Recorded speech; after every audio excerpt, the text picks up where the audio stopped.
L'explication tient en quelques mots. Un phénomène bien connu qu'on appelle le phénomène de suburbanisation, c'est-à-dire la propension des gens à revenus relativement élevés à aller vers la périphérie et à être remplacés par des gens à revenus relativement pauvres au centre. Ce phénomène de suburbanisation est plus prononcé en Belgique qu'ailleurs dans le monde. Alors là, les facteurs expliquant cette forte intensité du processus de suburbanisation, on n'a pas fini de les identifier, l'étude ne fait qu'en énumérer quelques-uns. Les classes moyennes supérieures ont été relativement peu freinées en Belgique s'agissant de s'implanter en périphérie verte. C'est-à-dire que les règles qui régissent la construction et l'utilisation du sol, historiquement en Belgique, sont des règles assez laxistes. Donc les classes moyennes ont eu relativement plus de facilité que dans des pays comme l'Angleterre. On avait défini ce qu'on appelle des green belts, donc des zones où on ne pouvait pas construire autour des villes. Mais ce phénomène n'a pas joué en Belgique.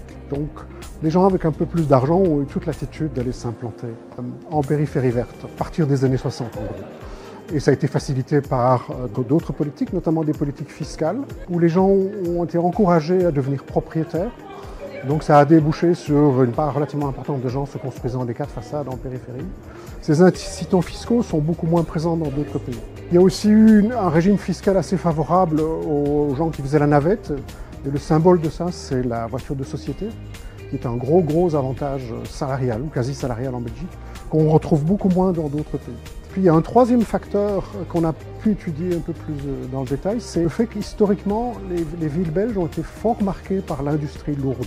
Et les centres-villes ont beaucoup souffert du processus de désindustrialisation. Et ça a non seulement contribué à faire partir un certain nombre de gens avec des revenus relativement élevés, mais ça a aussi attiré dans les centres-villes et concentré dans les centres-villes des gens avec des revenus relativement faibles, et notamment les gens issus de l'immigration. Donc voilà en gros quelques-uns des gros facteurs qu'on a pu identifier dans l'étude, qui expliquent pourquoi, plus qu'ailleurs, la fuite du revenu taxable et des habitants à revenu taxable élevé vers la périphérie a été plus important qu'ailleurs, que dans d'autres pays européens ou en Amérique du Nord. Le premier levier, c'est celui qui consisterait à augmenter les transferts fiscaux, les transferts d'argent public en fait, depuis la périphérie vers le centre. Et la manière d'y parvenir renvoie à un débat qui a cours en Belgique, c'est l'opportunité de fusionner, au sens de fusion des communes, fusionner la périphérie avec les villes.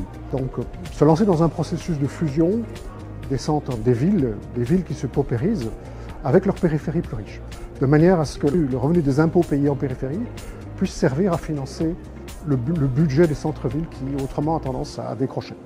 Ça, c'est une première approche. Évidemment, elle consiste à augmenter les transferts et donc à compenser le processus d'appauvrissement des grandes villes belges. L'autre levier que l'on mentionne de l'étude, c'est un levier qui consiste à essayer de réenrichir les centres-villes, donc de ramener du revenu dans les centres-villes. Alors il y a deux manières de procéder. La première, c'est d'essayer de faire revenir dans les centres-villes des habitants à revenus, notamment revenus taxables, plus élevés. Donc faire revenir la classe moyenne supérieure dans les centres-villes. L'autre levier consiste à essayer d'enrichir les personnes qui aujourd'hui vivent dans les centres-villes, ces personnes qui sont relativement pauvres. Pour enrichir ces personnes relativement pauvres qui vivent aujourd'hui dans les centres-villes, on peut privilégier deux pistes. La première, c'est d'augmenter leur taux d'emploi, donc de lutter contre le sous-emploi dans ces populations. La deuxième, c'est d'avoir des politiques éducatives qui visent à essayer de leur permettre de rattraper leur retard en matière de diplôme.